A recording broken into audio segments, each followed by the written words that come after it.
So hello everybody, I'm Neelu Berry with Lee Kent and Anthony Stansfeld, ex-crime commissioner of Thames Valley Police, who did investigations against banking frauds against the Lloyds Banking Group, HBOS, and was successful in getting bankers jailed. And then the bankers tried to reduce their sentences in 2020 and failed. So we're now at nearly the end of 2022, and these banking crimes and frauds are continuing in contempt of those criminal convictions and precedences. So we just want to ask Anthony what we can do now that these law firms like Walker Morris, LLP, Maitland Chambers have hijacked the courts repeatedly in my case, and that they have no respect for honor or law, or fact that they're making elderly women homeless and throwing them on the streets, as happened to me in 2018. So I just let Anthony say a few words about his involvement, his statement in 2018 that it was very clear that the banks had a mandate to pay compensation to their victims. The FCA had a mandate to ensure that that was enforced. So we still have those victims, they're still without their compensation. And until there is any sign of compensation, obviously there's no intention for the bank to actually stop their crimes. That's the problem. So they have the power of this criminal proceeds of crime money to buy out anybody and everything around, to make it a nonsense, really, of the justice system.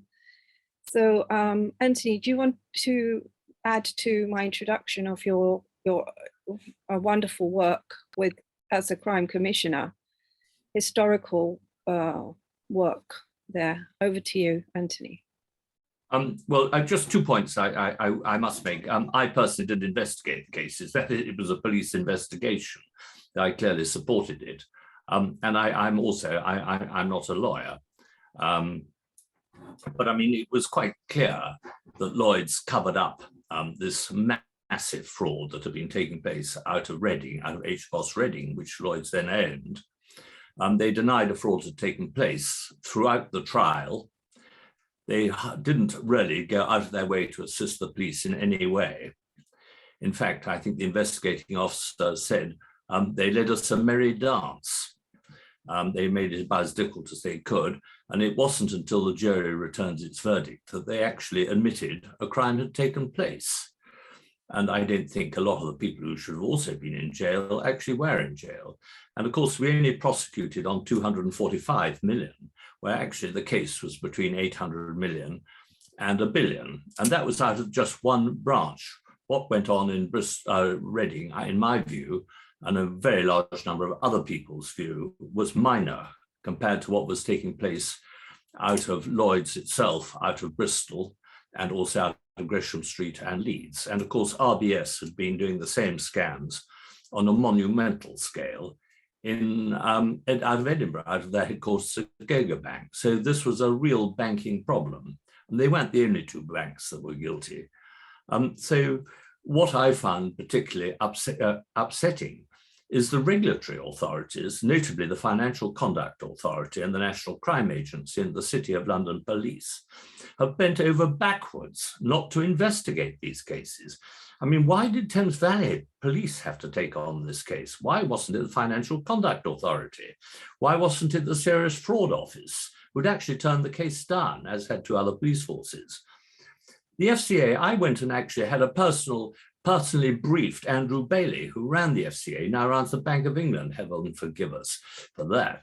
And he had the Turnbull report, which was written by Sally Masterton, an internal report written within Lloyds that laid out over 157 pages, quite clearly what had gone on.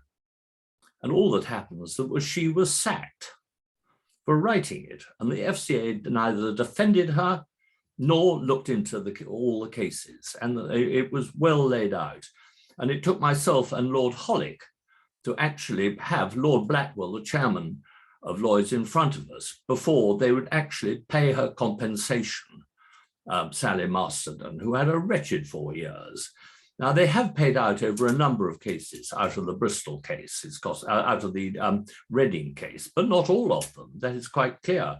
And of course, we didn't produce all the cases in court, and we only prosecuted on 245 million. If we'd prosecuted on the whole case, it would have taken months and months more. And the poor Jerry, I don't think would have understood half of it, because a lot of it was fairly complex stuff. We kept it to the simple ones, and they got the maximum sentences.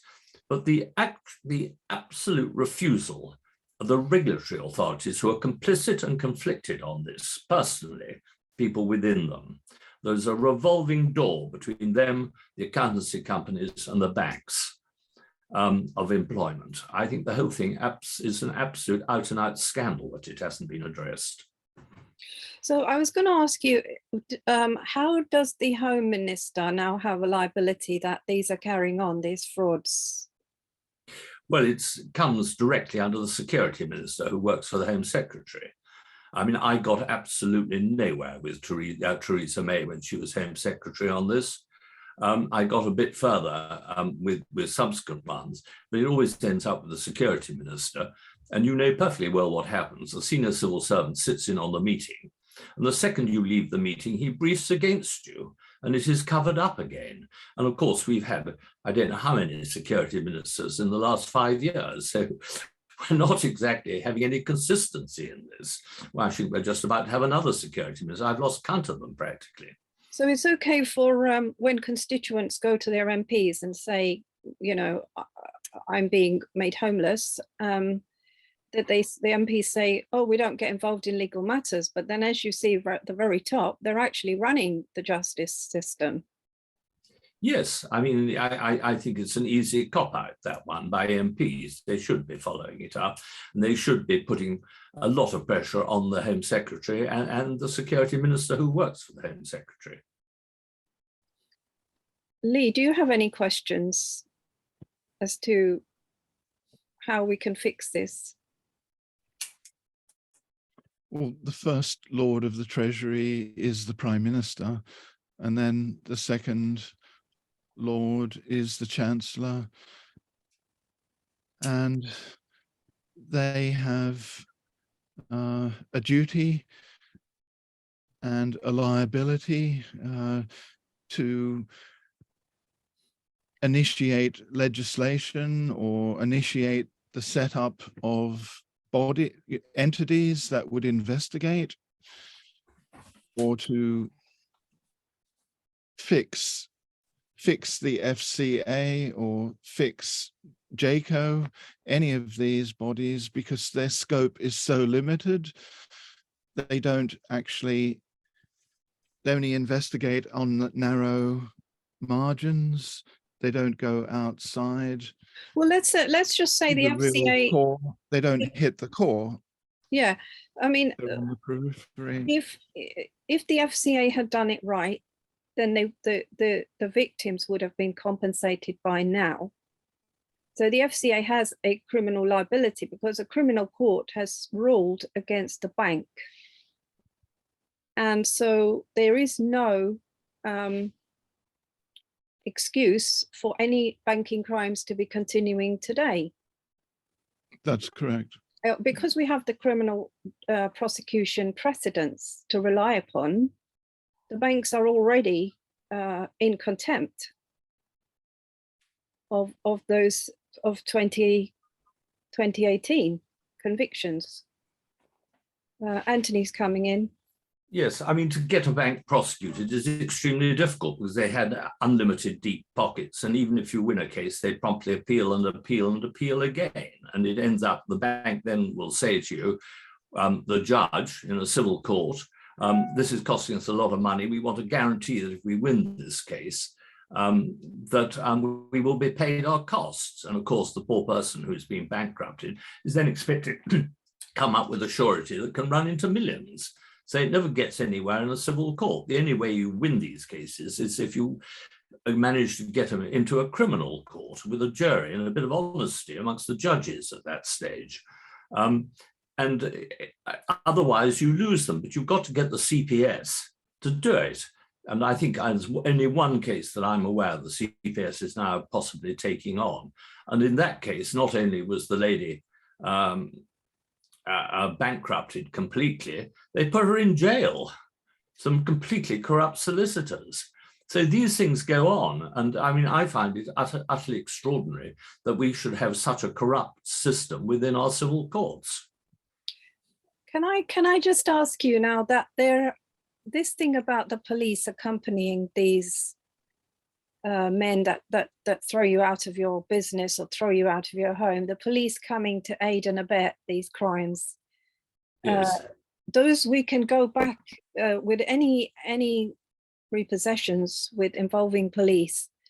They pretend to come for the breach of the peace, but they actually come to ensure that the theft, the procedures that they don't follow properly, the legal lawful procedures are not followed, and when these caused the suicides of these victims, it was a lot of collateral damage to the victims that we can go back in time, because these are crimes and there's no time limit. So once we start talking about the FCA's criminal liability for the compensation, the FCA's criminal liability for the actions by the police, and in the individual cases where the suicides were induced, people have to be in despair before the system doesn't work, and that's when a life is lost by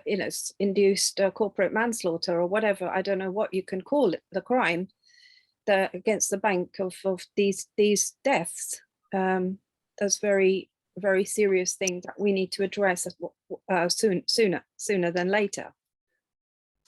I think the problem is, of course, the police officers that go to enforce these evictions and things, they're junior police officers and they've been told to go along, it's all legal. And the fact is that the senior police officers further up the system should never have sent them in the first place. It was idle of them not to bother to look into the case. And in one or two police forces, I think it's been downright corrupt. But I think it is more incompetence and idleness, and it's much so easy just to send 3 officers along to enforce something, but you have a whole lot of high-powered solicitors saying this is the right thing to do. The trouble is they're a load of high-powered crooks usually.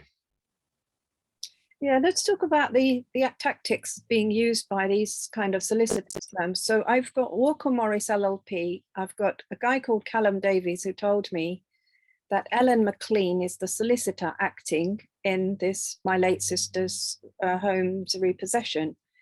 And I checked her up on SRA. She's not on the SRA. So then...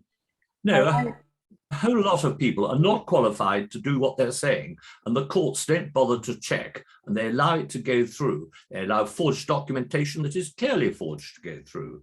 There are over 700 cases produced by Julian Watts in which forged documents have been used in courts, forged guarantees, forged letters, forged signatures. That has sat with the NCA now for 2 3/4 years. The National Crime Agency has done precisely nothing about it. It is a monumental scandal, this.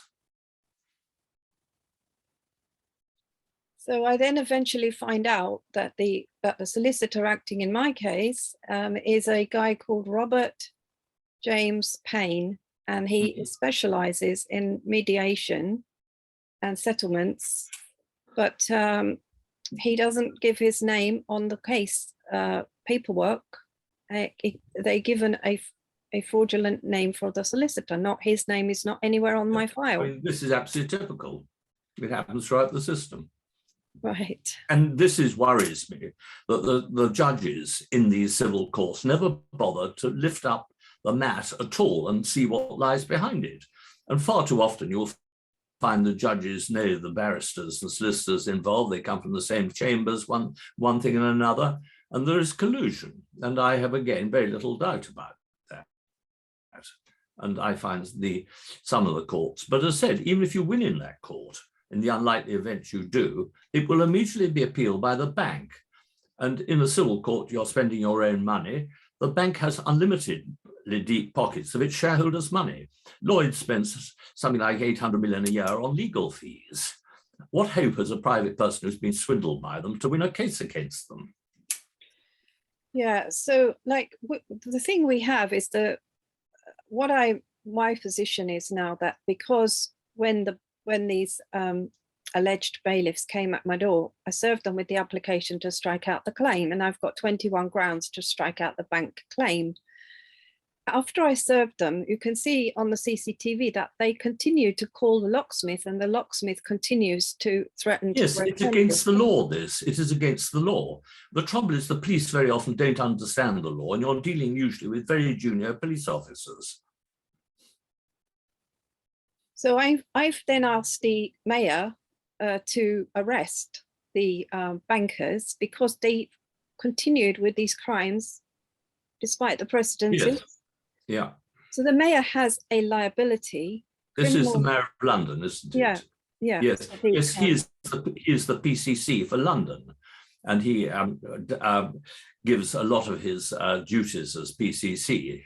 I can't remember her name now, to a lady under him, and she should look into it. It's her duty to do so. And then Mark Rowley is, I think, involved in this. He's now the chief constable of the Metropolitan or chief commissioner of the police. He is the boss, but of course he's just come into the job, and I have to say, dealing with individual cases like this is way below what he would be doing. It'll be done to probably at a deputy commissioner or chief superintendent level who is dealing with this. But it should be dealt with. And again, the person who acts as the PCC for London, which is the mayor, and he delegates his powers, he should be dealing with this. And if you write to him, he should pass this down, and do something about it. And Stuart Bell is the something of Barking, Havering and Redbridge. I don't, would he be the chief constable of the local area? No, he would be probably chief superintendent. All right, so I've emailed him. He should do something about it. He's blocked my emails. And if not, well, then you should put in a formal complaint, okay, that has to be done by their what's called their PSD. I'm going to forget what that acronym stands for now. It'll come to me in a minute. And if they don't take it on, you should take it to the Independent Office of Police Complaints, the IOPC. All right, okay. And put in and say, this is a clear fraud, and it should be looked into. And the police are refusing to do so. But could I, it's not unreasonable for me to say that all individuals involved in this case should be arrested. Because it should be looked into, and if there are grounds for arresting them, the police believe it, then they should be arrested. It's just that what I'm having a problem with is that there is a clear, not only a contempt of the current court, because it was in the Central London County Court. They tried to put a restraining order on me. Yeah. The judge has adjourned it on the 9th of September, saying that to deal with my claims against them for breach of my privacy and deal with the possession, and then come back with this. Because the judge can see the bank is trying to stop me defending my late sister. So they're stealing from the dead. Yeah. And so he's done that, and then they've come at my door. They have no right. They have no right to. And you should write to the you should write to the chief superintendent, copy it up to the head of the London Police, and say, I'm taking this to the Independent Office of Police Complaints. The evidence is clear. I'm holding you personally responsible. Right, okay. I was thinking. Keep it short and keep it brief. You don't need 6 or 7 pages. You can, or if you want to put that in, put it in as an annex, as supporting evidence. But say this is absolutely clear. I mean, I have a little bit of sympathy for the police because they're told to do so many other things today. They spend most of their time being social workers in London, as far as one can make out. Very little time on household burglary or anything that really matters to the public, other than a very small minority. And so, you know, and when it comes down to fraud, a sort of a glaze goes across their eyes, and they do what they're told. And it is absurd. And this is a lack of priority that goes back, I'm afraid, to one of our Home Secretaries, Theresa May, who cut the police by a large amount. And, you know, we took away the major priorities of policing, and we've suffered ever since. So I do have a bit of sympathy, but it's an idle chief superintendent, in my view, and you need to give him a wake-up call. Sure. Thank you for that. That's very helpful. So regarding the other victims who are still waiting for their compensation from 2018. Yes, I mean, they're waiting for them to die, as far as I can see. These are all the HBOS cases, are they? Yes, I mean, it is utterly absurd that they still haven't paid out. There isn't any shortage of money, is there? Because you know from the defence that the bank has put up. But what it is, it actually proves there's criminal cover-up going on. Yes, I have no doubt at all there's a criminal cover-up. It goes right up to the top of the bank. Actually, there are things called NOCAs, and again, I'm going to forget what the it stands for, NOCAs they're known as, which are actually being served at the moment on all those people who are responsible for in public office for their failure to deal with this. So things are happening behind the scenes, I can assure you. But, you know, it shouldn't be my job and other people like me to be doing this. This should be the job of the Financial Conduct Authority, the National Crime Agency, the City of London Police, and the Serious Fraud Office. They're the people responsible. And also, I may add, the Bank of England through the Prudential Regulatory Authority, the PRA. And what the hell the Solicitors Regulatory Authority is up to, all it does, it doesn't regulate and discipline solicitors, it just covers up for their corrupt ones. Yeah. Okay, so that, but I think what's happened is the justice system has been hijacked by the bankers. That's the bottom line, isn't it? It's not just the bankers, it's the senior accountancy companies and the senior legal practices. Yes, I think the civil courts have been hijacked. And the government has been hijacked by the banks as well. The banks. I think to a certain extent. I think it's always a difficult one, especially if you have a high turnover, which we have of ministers. They are briefed by their civil servants to look the other way. And of course, they're not experts themselves. They rely on good advice from their civil service. And quite honestly, they don't get it. Yeah, so it's a mess. Like you say, it's a mess. And where do we start? You know, maybe the compensation for the victims is a priority because, as you say, they're entitled to it backdated with interest. Yes. That's got to be the number one priority. Yes, that is, but I don't think you're going to get anything done about it until you put some very senior people in jail. In my view, there are a number of people sitting in the House of Lords who should be sitting in Wormwood Scrubs at the moment. And these would be the bribed, the puppets of the banks. These are people who knowingly have colluded and with massive fraud at a most senior level in the banks.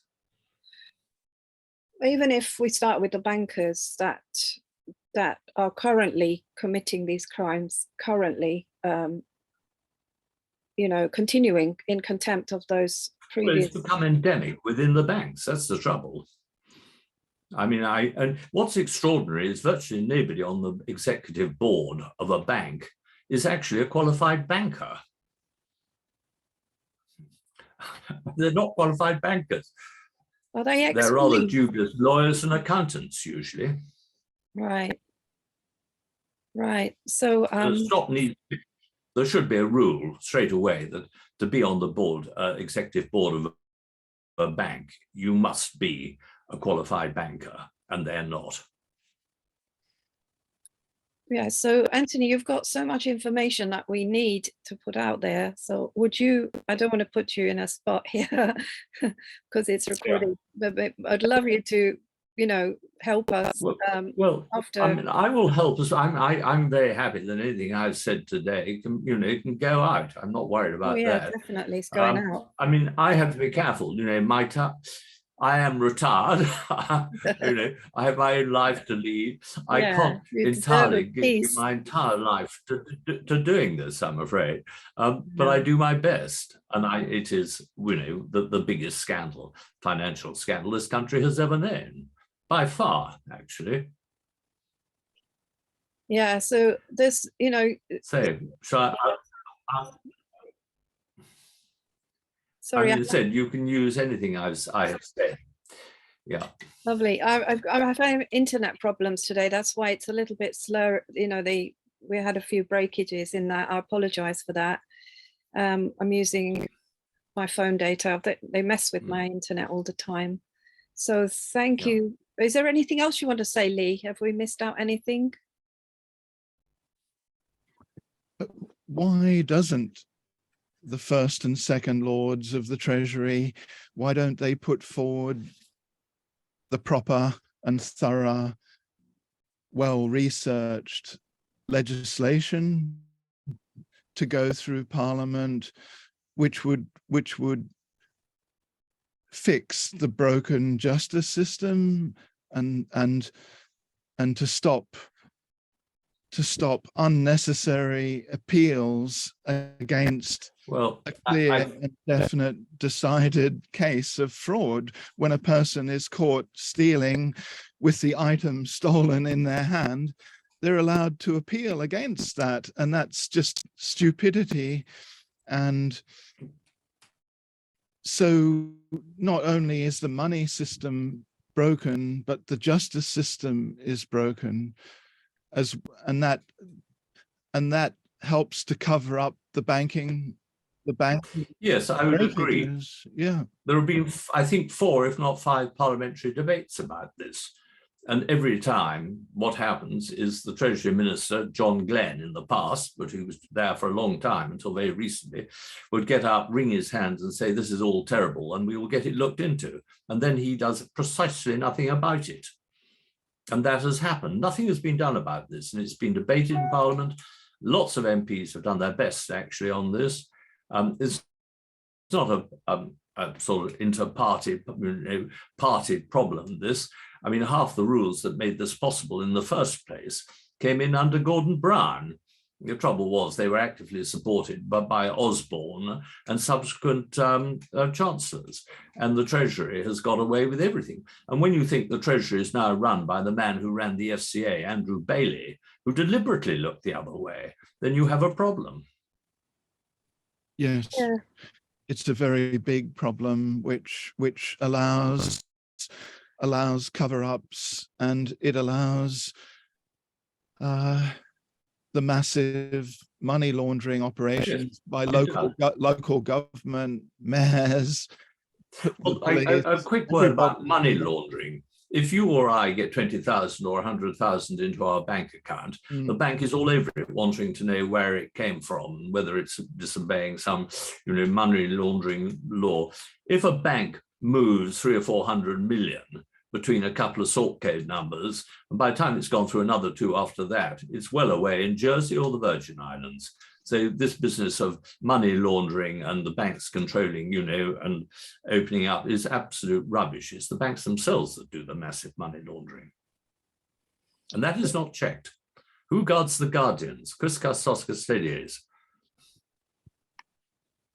It's almost like a predetermination to rob the people and give the money to criminals. It's all, it seems to be treasonous traitors. Well, I just find the whole thing quite extraordinary. How it sort of crept up through the system. I don't think it happened, on a big scale in the past. I think it started really a big bang in the 80s and slowly built up to a crescendo in the when in 2007, 2008, when the banks just went for companies. I mean, RBS took down 15,000 companies. Now, maybe some of those were not viable, maybe even as many as 5,000 weren't viable. But they were able to take them down and make a great deal of money. Their global restructuring group, which wasn't meant to be a cost center, was making billions And I mean billions. I think he was making 2 billion a year at one stage, or 1.5 or something. And that simply shouldn't have been allowed. And the simple technique, one of the simple techniques to take down companies, and I do it was 101 ways, but this is a very broad one that seemed to happen a lot. If a company was, say, worth 100 million, it had a lot of valuable property. Or, if it was a farmer with a good farm that's worth 10 million, was borrowing money, which farmers very often do to keep them over until the crops come in, one thing or another. But if a company was borrowing money for R&D and new buildings, bank would very happily to lend them the money, say 10 million pounds. They would wait until that money was totally committed. And then they'd say, can we have our money back? We're pulling in the loan early. And the company simply didn't have 10 million to pay back. Oh, we're frightfully sorry, we're going to make you bankrupt. They'd pull the mat on the company, basically sell off its assets at a huge profit to themselves and their senior bankers and everybody. And everybody was happy, except for the poor shareholders and owners of that company that was basically robbed of 90 million pounds. And that technique in a broad brush has happened right across the board. Now, I must go because I'm expected somewhere Thank you. at 10 Thank o'clock. you very much. Thank you. Thanks, Anthony. Okay, right. Thank you. Bye. Bye. Bye. Thank you. Thank you. Bye.